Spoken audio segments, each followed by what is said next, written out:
Hi friends, welcome to Soumya food house YouTube ಚಾನಲ್ಗೆ ಎಲ್ಲರಿಗೂ ಸ್ವಾಗತ.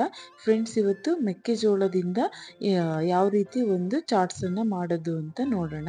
ಇದು ಎಳೆದಾಗಿರ್ತಕ್ಕಂತಹ ಮೆಕ್ಕೆಜೋಳನ ತಗೋಬೇಕು, ಬಲ್ತಿರ್ತಕ್ಕಂಥ ಮೆಕ್ಕೆಜೋಳ ಅಲ್ಲ. ಸೊ ಇದರಿಂದ ಯಾವ ರೀತಿ ಚಾಟ್ಸ್ ಮಾಡೋದು ಅಂತ ನೋಡೋಣ, ಸಿಂಪಲ್ ಆಗಿ ಮತ್ತು ಈಸಿಯಾಗಿ. ಸೊ ಅದಕ್ಕಿಂತ ಮುಂಚೆ ಯಾರೆಲ್ಲ ಇನ್ನು ನಮ್ಮ ಚಾನಲನ್ನು ಸಬ್ಸ್ಕ್ರೈಬ್ ಆಗಿಲ್ಲ, ಸೊ ಕೆಳಗಡೆ ಕಾಣ್ತಿರ್ತಕ್ಕಂಥ ಸಬ್ಸ್ಕ್ರೈಬ್ ಬಟನ್ ಮೇಲೆ ಒತ್ತಿ ಮತ್ತು ಬೆಲ್ ಐಕಾನ್ ಮೇಲೆ ಕ್ಲಿಕ್ ಮಾಡಿ. ಸೊ ನೋಡಿ, ಈ ಥರದ ಒಂದು ಹಸಿಯಾಗಿರ್ತಕ್ಕಂತಹ ಮೆಕ್ಕೆಜೋಳನ ತಗೋಬೇಕು. ಇದು ಮೆಕ್ಕೆಜೋಳದ ಸೀಸನ್ ಆಗಿರೋದ್ರಿಂದ ಸೊ ಇದು ಎಲ್ಲ ಕಡೆನೂ ಇದು ನಿಮಗೆ ಸಿಗುತ್ತೆ. ಸೊ ಈ ಥರದ ಮೆಕ್ಕೆಜೋಳನ ತೊಗೊಂಡ್ಬಿಟ್ಟು ಅದ್ರ ಮೇಲಿದ ಸಿಪ್ಪೆನ ನೀಟಾಗಿ ಈ ಥರ ನಾವು ಮೊದಲಿಗೆ ಬಿಡಿಸ್ಕೋಬೇಕು. ನೋಡಿ, ಈ ಥರದ ನಾವೆಷ್ಟು ಮೆಕ್ಕೆಜೋಳ ತಗೊಂಡಿದ್ದೀವೋ ಅಷ್ಟು ಮೆಕ್ಕೆಜೋಳದ ಎಲ್ಲ ಸಿಪ್ಪೆಗಳನ್ನು ಈ ಥರ ಬಿಡಿಸಿ ಅದ್ರ ಮೇಲೆ ಇರ್ತಕ್ಕಂತಹ ನಾರಿದೆಯಲ್ಲ ಅದನ್ನು ಕೂಡ ನೀಟಾಗಿ ತೆಗಿಬೇಕು.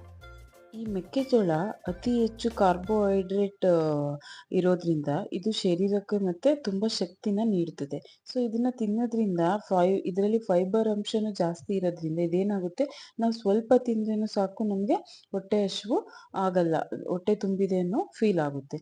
ಸೊ ನೋಡಿ, ಇದನ್ನ ಯಾರು ವೆಯ್ಟ್ ಲಾಸ್ ಮಾಡ್ಕೋಬೇಕು ಅಂತ ಅನ್ಕೊಂಡವರು, ಈ ಕಡಿಮೆ ಕ್ಯಾಲೋರಿ ಇರೋದ್ರಿಂದ ಇದು ತೂಕನೂ ಕೂಡ ಕಡಿಮೆ ಮಾಡುತ್ತೆ ಅಥವಾ ನಿಯಂತ್ರಣದಲ್ಲಿ ಕೂಡ ಇಡುತ್ತೆ. ಸೊ ನೋಡಿ, ಈ ಥರದ ಅಷ್ಟು ಮೆಕ್ಕೆಜೋಳಗಳನ್ನ ನೀಟಾಗಿ ಸಿಪ್ಪೆ ಸದ್ದುಬಿಟ್ಟು ಈ ಥರ ಮಾಡಬೇಕು. ಅದಾದ್ಮೇಲೆ ನೆಕ್ಸ್ಟ್ ಇವುಗಳನ್ನ ಒಂದೊಂದನ್ನೇ ಕುಕ್ಕರ್ ಒಳಗೆ ಇಟ್ಬಿಟ್ಟು ಅದು ಮುಳುಗುವಷ್ಟು ನೀರನ್ನು ಹಾಕಬೇಕು. ಇದು ನಾವು ಕುಕ್ಕರ್ ಒಳಗೆ ಇಡ್ದಿಲ್ಲ ಅಂದರೆ ನೀವು ಪಾತ್ರೆಯಲ್ಲೂ ಕೂಡ ಇದನ್ನ ಬೇಯಿಸ್ಬೋದು. ಸೊ ನೋಡಿ, ಈ ಥರ ಕುಕ್ಕರಲ್ಲಿ ಇಟ್ಬಿಟ್ಟು ಅದನ್ನ ಅದು ಉದ್ದ ಆಯಿತು ಅಂದರೆ ಅದನ್ನ ಬೇಕಾದರೆ ನೀವು ಪೀಸ್ಗಳನ್ನಾಗಿ ಅರ್ಧ ಅರ್ಧಕ್ಕೆ ಕಟ್ ಮಾಡಿ ಕೂಡ ಅದರಲ್ಲಿ ಹಾಕ್ಬಿಟ್ಟು ಅದು ಮುಳುಗುವಷ್ಟು ನೀರನ್ನು ಹಾಕಬೇಕು. ಹಾಕ್ಬಿಟ್ಟು ಅದಕ್ಕೆ ಸ್ವಲ್ಪ ಉಪ್ಪನ್ನು ಹಾಕಬೇಕು. ಇಲ್ಲಿ ನಾನು ಒಂದು 2-3 ಟೇಬಲ್ ಸ್ಪೂನಷ್ಟು ಉಪ್ಪನ್ನು ಹಾಕಿದ್ದೀನಿ. ಸೊ ನೀವು ರುಚಿಗೆ ತಕ್ಕಷ್ಟು ಉಪ್ಪನ್ನು ಹಾಕಬೇಕು. ಉಪ್ಪನ್ನು ಹಾಕ್ಬಿಟ್ಟು ಆ ಕುಕ್ಕರ್ ಲಿಡ್ಡನ್ನು ಕ್ಲೋಸ್ ಮಾಡಬೇಕು.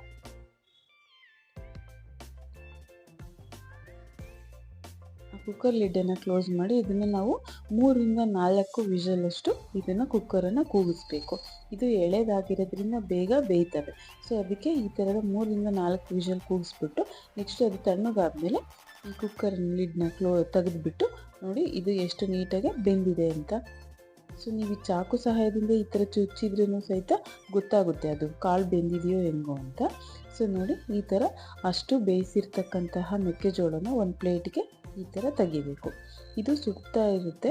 ಸೊ ಅದಕ್ಕೆ ನಾವೇನು ಮಾಡಬೇಕು, ಫಸ್ಟ್ ಈ ಥರದ ಒಂದು ಪ್ಲೇಟಿಗೆ ಅಥವಾ ಕುಕ್ಕರಲ್ಲೇ ಆಗಲಿ ಒಂದು 5 ನಿಮಿಷಗಳ ಕಾಲ ಬಿಟ್ಟರೆ ಅದು ಫುಲ್ಲು ತಣ್ಣಗಾಗುತ್ತೆ. ಸೊ ಅದು ತಣ್ಣಗಾದ್ಮೇಲೆ ನಾವು ಅದ್ರ ಮೇಗಳದ ಕಾಳುಗಳನ್ನು ಸಪ್ರೇಟ್ ಮಾಡಬೇಕು. ಆ ಜೋಳದ ದಿಂಡಿದೆಯಲ್ಲ ಅದರಿಂದ ಈ ಕಾಳುಗಳನ್ನು ನೀಟಾಗಿ ಸಪ್ರೇಟ್ ಮಾಡಬೇಕು. ನೋಡಿ, ಈ ಥರದ ಒಂದು ಪ್ಲೇಟ್ ತೊಗೊಂಡು ಇದು ತಣ್ಣಗಾದ್ಮೇಲೆ ಈ ಥರ ಚಾಕು ಸಹಾಯದಿಂದ ನೀಟಾಗಿ ಈ ಥರ ಬಿಡಿಸ್ಕೋಬೇಕು.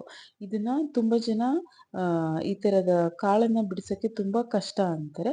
ಸೊ ಈ ಥರದ ಈಸಿ ಮೆಥಡಲ್ಲಿ ಬಿಡಿಸೋದ್ರಿಂದ ಆ ಕಾಳುಗಳು ಅಷ್ಟೇ ನೀಟಾಗಿ ಎಲ್ಲೂ ಕೂಡ ಅವು ಪೀಸ್ ಆಗಲ್ಲ, ಕಟ್ ಆಗದೆ ಇರೋ ರೀತಿ ನೀಟಾಗಿ ಬರ್ತವೆ. ನೋಡಿ, ಜಸ್ಟ್ ಫಸ್ಟಿಗೆ ಒಂದು ಲೈನು ಬಿಡಿಸ್ಕೊಂಡ್ಬಿಟ್ಟು ಆಮೇಲೆ ಅಷ್ಟು ಲೈನನ್ನು ಜಸ್ಟ್ ಈ ಥರ ಚಾಕು ಸಹಾಯದಿಂದ ಈ ಥರ ಬಿಡಿಸಿದರೆ ಅಷ್ಟು ಮೆಕ್ಕೆಜೋಳದ ಕಾಳುಗಳು ನಿಮಗೆ ನೀಟಾಗಿ ಸುಲಭವಾಗಿ ಎಲ್ಲ ಕಾಳುಗಳು ಬರ್ತವೆ. ನೋಡಿ, ನೀವು ಕಾಳನ್ನು ಫಸ್ಟೇ ಬಿಡಿಸ್ಬೋದು, ಬಟ್ ಆದರೆ ಅದು ಎಳೆದಾಗಿರೋದ್ರಿಂದ ನೀವು ಫಸ್ಟ್ ಈ ಥರ ಬಿಡಿಸ್ಬೇಕಾದ್ರೆ ಏನಾಗುತ್ತೆ, ಆ ಕಾಳಿನಲ್ಲಿರ್ತಕ್ಕಂಥ ಹಾಲಿನ ಅಂಶ ಎಲ್ಲ ಹೋಗುತ್ತೆ ಮತ್ತು ಅದು ಕಾಳು ಕೂಡ ಕಟ್ಟಾಗುತ್ತೆ. ಸೊ ಅದಕ್ಕೆ ನಾವೇನು ಮಾಡಬೇಕು, ಫುಲ್ಲು ಬೇಯಿಸಿದ ಮೇಲೆ ಈ ಥರ ನೀಟಾಗಿ ನಾವು ಆ ಕಾಳುಗಳನ್ನೆಲ್ಲ ನೀಟಾಗಿ ಬಿಡಿಸ್ಕೋಬೇಕು. ನೋಡಿ, ಈ ಮೆಕ್ಕೆಜೋಳದಲ್ಲಿ ಕ್ಯಾಲೋರಿ ತುಂಬ ಜಾಸ್ತಿ ಇರೋದ್ರಿಂದ ಇದು ನಮಗೆ ಜೀರ್ಣಕ್ರಿಯೆಗೂ ಕೂಡ ತುಂಬ ಒಳ್ಳೆಯದು. ಸೊ ಅದಕ್ಕೆ ಈ ಥರದ ಅಷ್ಟು ಮೆಕ್ಕೆಜೋಳದ ಕಾಳುಗಳನ್ನು ಈ ಥರ ನೀಟಾಗಿ ಒಂದು ಪ್ಲೇಟಿಗೆ ಬಿಡಿಸ್ಕೋಬೇಕು. ಅದೆಲ್ಲ ನೀಟಾಗಿ ಬಿಡಿಸ್ಕೊಂಡ್ಮೇಲೆ ನೋಡಿ, ಈ ಥರದ ಮೆಕ್ಕೆಜೋಳನ ನಾವು ಆದಷ್ಟು ಎಷ್ಟು ಎಳೆದಾಗಿ ತಗೊಂಡಿರ್ತೀವೋ ಅಷ್ಟು ಟೇಸ್ಟಿಯಾಗಿ ಇರುತ್ತೆ. ಸೊ ನಾವು ಅದಕ್ಕೆ ಏನು ಮಾಡಬೇಕು, ಆದಷ್ಟು ಎಳೆ ಮೆಕ್ಕೆಜೋಳನೇ ನಾವು ಈ ಥರ ತಗೊಂಡ್ಬಿಟ್ಟು ಅಷ್ಟು ಕಾಳುಗಳನ್ನು ಬಿಡಿಸ್ಕೋಬೇಕು. ನೋಡಿ, ಇದು ಫುಲ್ ಬಿಡಿಸಿದ್ರೆ ನಿಮಗೆ ತೋರಿಸಿದ್ರೆ ತುಂಬ ಟೈಮ್ ಹಿಡಿಯುತ್ತೆ. ಸೊ ಅದಕ್ಕೆ ನಾನು ಆ ಥರ ಅಷ್ಟು ಕಾಳುಗಳನ್ನು ಬಿಡಿಸಿದ್ದೀನಿ. ನೆಕ್ಸ್ಟ್ ಗ್ಯಾಸ್ ಮೇಲೆ ಒಂದು ಬಾಣಲೆ ಇಟ್ಬಿಟ್ಟು ಅದಕ್ಕೆ 1 ಟೇಬಲ್ ಸ್ಪೂನಷ್ಟು ಬೆಣ್ಣೆ, ಒಂದು 2 ಟೇಬಲ್ ಸ್ಪೂನಷ್ಟು ಎಣ್ಣೆನ ಹಾಕಬೇಕು. ಅದೆರಡು ಕೂಡ ನೀಟಾಗಿ ಕರಗಿದ ಮೇಲೆ ಬೆಣ್ಣೆ ಎಲ್ಲ, ನೆಕ್ಸ್ಟ್ ಅದಕ್ಕೆ ಚಿಕ್ಕದಾಗಿ ಹೆಚ್ಚಿರ್ತಕ್ಕಂತಹ ಒಂದು 3ರಿಂದ 4 ಚಿಕ್ಕ ಮೀಡಿಯಮ್ ಸೈಜಿನ ಈರುಳ್ಳಿನ ಈ ಥರ ಚಿಕ್ಕ ಚಿಕ್ಕದಾಗಿ ಕಟ್ ಮಾಡಿಬಿಟ್ಟು ಹಾಕಬೇಕು. ಇದಕ್ಕೆ ಸಾಸಿವೆ ಆಗಲಿ ಜೀರಿಗೆ ಆಗಲಿ ಹಾಕಬಾರ್ದು. ಸೊ ಡೈರೆಕ್ಟಾಗಿ ಈ ಥರ ಬೆಣ್ಣೆ ತುಪ್ಪ ಎಲ್ಲ ಇದಾದಮೇಲೆ ಕಾದ್ಮೇಲೆ, ಎಣ್ಣೆ ತುಪ್ಪ ಕಾದ್ಮೇಲೆ ಹಾಕಬೇಕು. ಅದಾದಮೇಲೆ ನೆಕ್ಸ್ಟು ಈ ಬೇಯಿಸಿರ್ತಕ್ಕಂತಹ ಕಾರ್ನ್ ಇದೆಯಲ್ಲ, ಅಂದರೆ ಮೆಕ್ಕೆಜೋಳ, ಇದನ್ನು ಕೂಡ ಈ ಥರ ಹಾಕ್ಬಿಟ್ಟು ನೀಟಾಗಿ ಮಿಕ್ಸ್ ಮಾಡಬೇಕು. ನೋಡಿ, ಅಷ್ಟು ಮೆಕ್ಕೆಜೋಳನ ಈ ಥರ ನೀಟಾಗಿ ಮಿಕ್ಸ್ ಮಾಡಿದ್ಮೇಲೆ ನೆಕ್ಸ್ಟು ನಾವು ಅದಕ್ಕೆ ಆಲ್ರೆಡಿ ಉಪ್ಪು ಹಾಕಿ ಬೇಯಿಸಿರೋದ್ರಿಂದ ನೋಡಬೇಕು, ರುಚಿಗೆ ತಕ್ಕಷ್ಟು ಒಂದು 1/4 ಟೇಬಲ್ ಸ್ಪೂನಷ್ಟು ಉಪ್ಪು ಹಾಕ್ಕೊಳ್ಳಿ, ಟೇಸ್ಟ್ ನೋಡಿಬಿಟ್ಟು. ಅದಾದಮೇಲೆ ನೆಕ್ಸ್ಟು ಒಂದು ಅರ್ಧ ಟೇಬಲ್ ಸ್ಪೂನಷ್ಟು ಅಚ್ಚಕಾರದ ಪುಡಿ, ಅದು ಖಾರ ಇರ್ತಕ್ಕಂಥ ಅಚ್ಚಕಾರದ ಪುಡಿ ಹಾಕಿದ್ದೀವಿ. ನೆಕ್ಸ್ಟ್ ಇಲ್ಲಿ ನಾವು ಕಾಶ್ಮೀರಿ ರೆಡ್ ಚಿಲ್ಲಿ ಪೌಡರನ್ನ, ಅಂದರೆ ಇದು ಕಲ್ಲರ್ಗೋಸ್ಕರ ಹಾಕ್ತಾಯಿದ್ದೀವಿ. ಸೊ ಅದಾದಮೇಲೆ ನಾವು 1 ಟೇಬಲ್ ಸ್ಪೂನಷ್ಟು ಚಾಟ್ ಮಸಾಲನ ಹಾಕ್ಕೋಬೇಕು. ಅಷ್ಟು ಹಾಕ್ಬಿಟ್ಟು ನೀಟಾಗಿ ಮಿಕ್ಸ್ ಮಾಡಬೇಕು. ನೋಡಿ, ಈ ಥರ ನೀಟಾಗಿ ಅದನ್ನೆಲ್ಲ ಹಾಕಿರೋ ಮಸಾಲೆದ ಘಾಟ್ ಹೋಗೋವರೆಗೂ 1-2 ನಿಮಿಷಗಳ ಕಾಲ ಈ ಥರ ಮಿಕ್ಸ್ ಮಾಡಬೇಕು. ಇದನ್ನು ನಾವು ಮೀಡಿಯಮ್ ಫ್ಲೇಮಲ್ಲೇ ಇಟ್ಕೊಂಡ್ಬಿಟ್ಟು ಮಿಕ್ಸ್ ಮಾಡಬೇಕು. ಹೈ ಫ್ಲೇಮಲ್ಲಿ ಇಟ್ಕೊಂಡೋದ್ರಿಂದ ಏನಾಗುತ್ತೆ, ಈ ತಳ ಎಲ್ಲ ಸೀದೋಗುತ್ತೆ.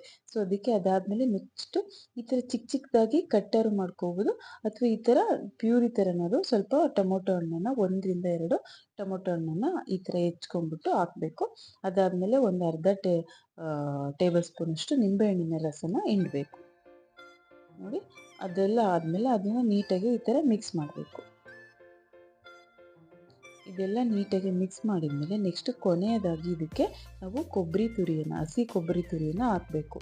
ಈ ಹಸಿ ಕೊಬ್ಬರಿ ತುರಿ ಹಾಕೋದ್ರಿಂದ ಟೇಸ್ಟು ಇನ್ನೂ ಚೆನ್ನಾಗಿ ಆಗುತ್ತೆ. ನಿಮಗೆ ಕೊಬ್ಬರಿ ಇಷ್ಟ ಇಲ್ಲ ಅನ್ನೋರು ಸೊ ಅದನ್ನು ಸ್ಕಿಪ್ ಮಾಡ್ಬೋದು. ಸೊ ಈ ಥರದ ಹಸಿ ಕೊಬ್ಬರಿ ತುರಿನ ಹಾಕ್ಬಿಟ್ಟು ಕೊನೆಯದಾಗಿ ಇದಕ್ಕೆ ಕೊತ್ತಂಬರಿ ಸೊಪ್ಪನ್ನು ಹಾಕಬೇಕು. ಸೊ ನಾನಿಲ್ಲಿ ಕೊತ್ತಂಬರಿ ಸೊಪ್ಪನ್ನು ಸ್ಕಿಪ್ ಮಾಡಿದ್ದೀನಿ. ಸೊ ನಿಮಗೆ ಇಷ್ಟ ಆದರೂ ಕೊತ್ತಂಬರಿ ಸೊಪ್ಪನ್ನು ಹಾಕ್ಬಿಟ್ಟು ನೆಕ್ಸ್ಟು ಈ ಥರದ ಬೌಲಿಗೆ ಸರ್ವ್ ಮಾಡಿದರೆ ಬಿಸಿ ಬಿಸಿ ಆದಂತಹ ಮೆಕ್ಕೆಜೋಳದ ಉಸುಳಿ ರೆಡಿ ಆಗುತ್ತೆ. ಸೊ ನೋಡಿ, ಈ ರೆಸಿಪಿ ಯಾರಿಗೆಲ್ಲ ಇಷ್ಟ ಆಯಿತು, ಸೊ ನೀವು ಕೂಡ ಈ ರೆಸಿಪಿನ ನಿಮ್ಮ ಮನೆಯಲ್ಲಿ ಟ್ರೈ ಮಾಡಿ, ಟೇಸ್ಟು ತುಂಬ ಚೆನ್ನಾಗಿ ಇರುತ್ತೆ. Thank you for watching.